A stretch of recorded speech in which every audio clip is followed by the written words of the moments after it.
743 respondent ఏ వెంకటేష్ గారు survey నెంబర్లు 739 to 742 అని చెప్పి వెరీ క్లియర్గా ఇచ్చారు.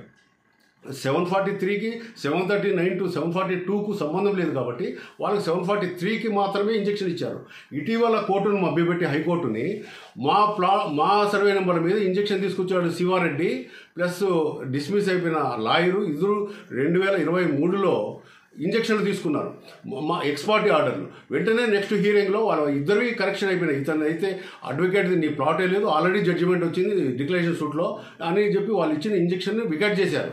అలాగే శివారెడ్డికి సంబంధించి 743కి సంబంధించి, సామరెడ్డికి సంబంధించి 743కి సంబంధించి మీ సర్వే నెంబర్ 743కి మాత్రమే, 739 to 742కు మీ ఇంజక్షన్ వర్తించదు, 743కి మాత్రమే ఆయనది కరెక్షన్ చేశారు. ఆయనది కూడా రీకాల్ చేశారు ఇచ్చిన ఇంజక్షన్ని 743కి మాత్రమే లిమిట్ చేస్తూ. కథ ఇలా ఉండగా ఈరోజు వండర్ అయిపోయాం మేము.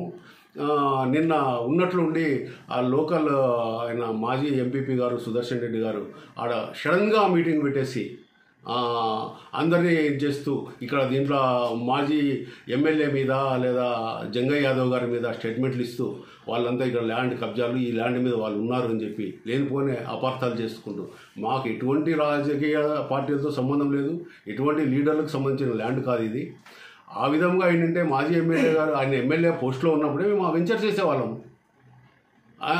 అలాగే ఈ గౌరవ ఎంపీపీ గారు 5 ఏళ్ళు ఎంపీపీగా ఉన్నాడు అక్కడ. ఇప్పుడైతే మాజీ అయ్యి రోడ్డును పడ్డాడు. అప్పుడైతే ఎంపీపీగా ఉన్నాడు కదా, మరి ఆ పబ్లిక్ ఎందుకు న్యాయం చేయలేదు? ఆయనది లీగల్గా ఎందుకు క్లియర్ చేయలేదు? ఆయన లీగల్గా ఎందుకు మమ్మల్ని అడగలేదు క్లారిఫికేషన్? ఇప్పుడు ప్రజెంట్ వీళ్ళ దగ్గరకు ఎందుకు వచ్చిందో నాకు తెలియదు. మరి చాలా పెద్ద లీడరు ఈటల రాజేందర్ గారు ఇప్పుడు ప్రజెంట్ ల్యాండ్ మీదనే ఉన్నారు. అక్కడ మా సెక్యూరిటీ మా వాచ్మెన్లను 5-6 మందిని కొట్టి గాయపరిచి చావు బతుకులు ఉన్నారు, హాస్పిటల్లో ఉన్నారు. మొదలుపెట్టి వందలాది మంది కొట్టేశారు. ఆయనకు లోపల లోదెబ్బలన్నీ పగిలిపోయాయి, బాగా దెబ్బలు తగిలాయి. ఆ చిన్న హాస్పిటల్కి పోతే పెద్ద హాస్పిటల్కి పోమన్నారు. వాళ్ళు గాంధీకి వేసి బయలుదేరుతున్నారు, గాంధీలో జాయిన్ అవుతున్నారు. అది విషయము.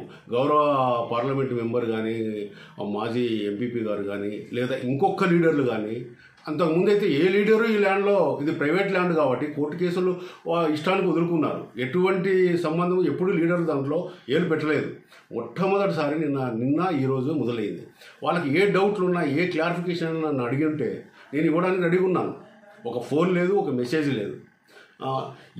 ఇప్పటికి కూడా నేను రెడీగా ఉన్నాను. గౌరవ నాయకులు వచ్చి అందరి ముందర వాళ్ళ డాక్యుమెంట్లు ఏంది, నా డాక్యుమెంట్లు ఏంది వెరిఫై చేయండి. 739 నుంచి 740 కానీ, 741 కానీ, 742లో కానీ ఒక్క ప్లాటు రిజిస్టర్ అయ్యి ఉంటే మేము మా ల్యాండ్ వదిలిపెట్టేస్తాం. మా సర్వే నెంబర్లలో ఏదైనా ప్లాట్ ఉన్నదంటే 743 ఉంటుంది, 744 ఉంటుంది, 745 ఉంటుంది, 746 ఉంటుంది, 747 ఉంటుంది. ఎందుకంటే ఆ ల్యాండ్ ఒరిజినల్ ఓనర్లు మాకంటే ఆ ల్యాండ్ మాత్రం అమ్మారు. 739 to 742 మొట్టమొదటిసారి మేము పర్చేజ్ చేసాం. అది ఎవరికి అగ్రిమెంట్ లేదు, ప్లాటింగ్ లేదు, ఎప్పుడు మేము లేఅవుట్ చేయలేదు. మేము ల్యాండ్ కన్వర్షన్ చేసి జియో తీసుకున్నాము 2007లో. అంతకుముందు కన్జర్వేషన్ జోన్ ఉండింది, ఇప్పుడు రెసిడెన్షియల్ జోన్గా అయింది. మేము కన్జర్వేషన్ స్పెషల్ జియో ఇష్యూ అయింది 2007లో. ఆ విధంగా మేము ఉంటే మేమే అసలు షాక్కు గురయ్యాము. ఏం చేయాలో అర్థం కావడం లేదు. ఇప్పుడు మా ల్యాండ్ కబ్జా చేసుకుని ల్యాండ్ మీద వందలాది మందితో ల్యాండ్ మీద కూర్చొని ఉన్నారు. మరి అక్కడ కూర్చుంటే ల్యాండ్ వస్తుందని మాకు తెలియదు ఇంతవరకు. మేము ఏదో సబ్ రిజిస్ట్రార్లు, కోర్టులు, ఎంఆర్ఓలు, ఆర్డీఓలు, కలెక్టర్లు అనుకున్నాం. హైకోర్టు ఉంది, హైకోర్టు పోతే సుప్రీంకోర్టు ఉంది అనుకున్నాం. కానీ అన్ని కేసులు మేము గెలుచుకుంటూ వచ్చాము, మా ఫేవర్ తీసుకున్నాము. ఏది మాది పెండింగ్ లేదు. ఇటువంటి పరిస్థితుల్లో మరి వీళ్ళు ఈ విధంగా వచ్చి ల్యాండ్ మీద కబ్జా చేసుకుంటారని నాకు తెలియదు. మరి ప్రాసెస్ ఇలా ఉంటుందని చెప్పేసి మరి ఆ లీడర్లు కబ్జా చేయాలనుకున్నారా, లేకపోతే ఆ గుండాలకు రియల్ ఎస్టేట్ వ్యాపారం చేసే రియల్ ఎస్టేట్ బ్రోకర్లు అందరూ ఆ బ్రోకర్లకు హెల్ప్ చేస్తున్నారా? మరి వాళ్ళు ఏం పేపర్లు చూపించారు? ఆల్రెడీ హైకోర్టే ఆర్డర్ ఇచ్చింది, హైకోర్టును మభ్యపెట్టారని చెప్పి. ఎందుకంటే 2023లో ఇంజక్షన్ తీసుకున్నారు. మరి ఏం తీసుకున్నారు? ఆల్రెడీ ఓడిపోయిన కోర్టులకి డిక్లరేషన్ సూట్లో ఓడిపోయినావు నువ్వు, హైకోర్టును మభ్యపెట్టావని చెప్పి హైకోర్టు డివిజన్ బెంచ్ ఆర్డర్ ఇచ్చింది. మళ్ళీ లోయర్ కోర్టులో వాళ్ళకి ఇంజక్షన్ ఇచ్చిన కోర్టు ఆర్డర్ కరెక్షన్ చేసింది. నీ ప్లాట్కి ఇంజక్షన్ ఓన్లీ 743 సర్వే నెంబర్కే వర్తిస్తుంది, 739 to 742కి సంబంధం లేదని క్లియర్గా ఇచ్చింది. మరి ఇంత క్లియర్ ఆర్డర్లు ఉండగా మరి గౌరవ లీడర్లు మరి ల్యాండ్ మీద కబ్జా పెట్టడంలో అర్థమేముంది? నాకు ఏమీ అర్థం కావడం లేదు, మాకేమీ పాల్పోవడం లేదు.